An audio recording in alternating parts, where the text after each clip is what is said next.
What is up guys? It's another day and another vlog.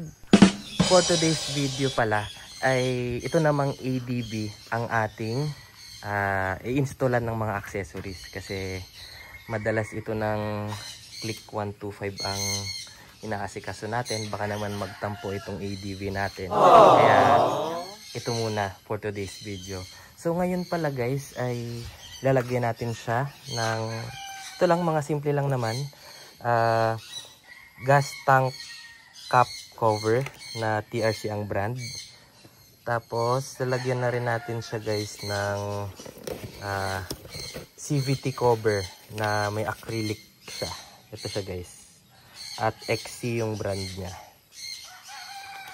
So kung mapapansin nyo kasi dito sa part na to ay talagang halos na palitan na natin lahat kasi naka TRC shock na tayo, naka TRC swing arm, naka exhaust na tayo, may mga radiator cover na rin tayo at mga CNC bolts. Dito sa kabila ay parang stock lang siya guys, kaya naisipan nating palitan naman yung CVT cover niya. Tapos meron din tayo ditong ipampapalit dito sa cover na to. So ito nga pala yun yung ipapalit natin. Ito siya. Para kahit paano ay may bago dito sa ADB natin. So guys, install muna natin siguro yung dito sa gas tank. Then isunod na natin yung dito sa CVT tsaka dito sa airbox. So guys, open muna natin itong gasolinahan ng ating ADB. Yeah. At tanggalin muna natin itong gas tank cap.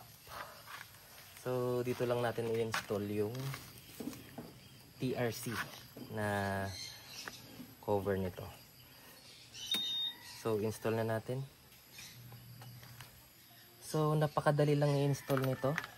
Bali itong gas tank cap natin ay ipapatong nyo lang to guys. I-align nyo lang dun sa mismong parang guhit. So yun na yun, at higpitan nyo na lang sa magkabilang gilid. So bago yun, punasan muna natin ito guys.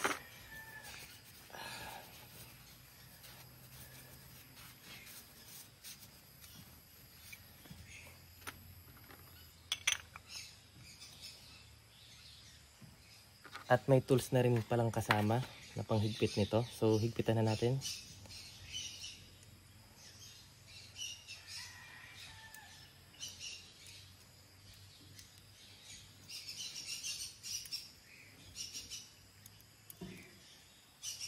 Yan, higpitan natin. Yung hindi na siya matatanggal.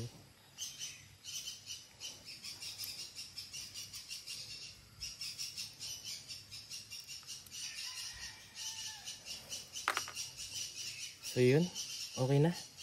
Pwede na nating isalpak dito sa ating gas tank. So ito siya.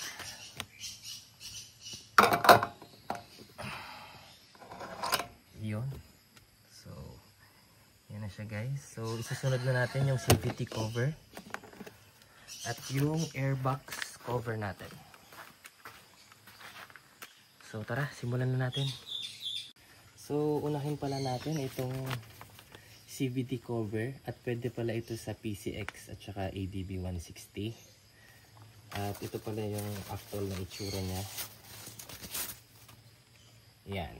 Tapos meron siyang karugtong. Ito. So yan guys. At meron na rin kasamang bolts saka washers dito sa box. Pero hindi ito ang gagamitin kasi meron naman tayong CNC bolts dito sa stock. Kaya ito na lang din ang gagamitin natin para mas maganda. So tara na, simulan na natin.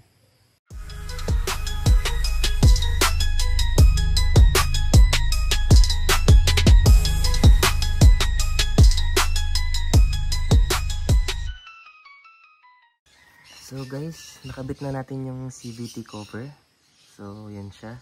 Isusunod na natin itong airbox cover. So, simulan na natin.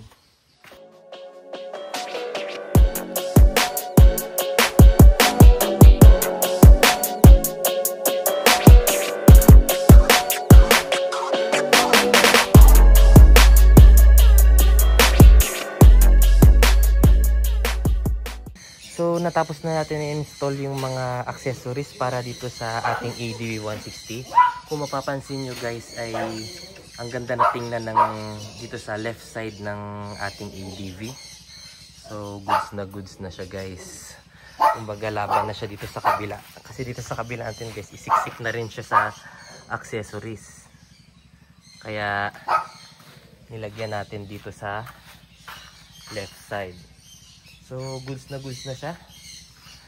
Para sa mga gusto rin palang umorder nitong CVD cover, i-search nyo lang sa Shopee ito guys. XC Racing CVT cover for ADB160. Then, itong airbox cover guys, meron din sa Shopee nito. I-search nyo na lang din. Ito, papakita ko na lang yung i-search nyo guys dito sa Shopee. And yung dito guys, tank cap cover natin ay meron din nito sa Shopee. So halos lahat guys ay sa Shopee lang natin in order. So hindi ko na papakita guys kasi nakita nyo na rin naman kanina. Sa Shopee lang ma-order, search nyo lang. At yun guys, that's all for today's video. Bago tayo magtapos ay konting montage muna.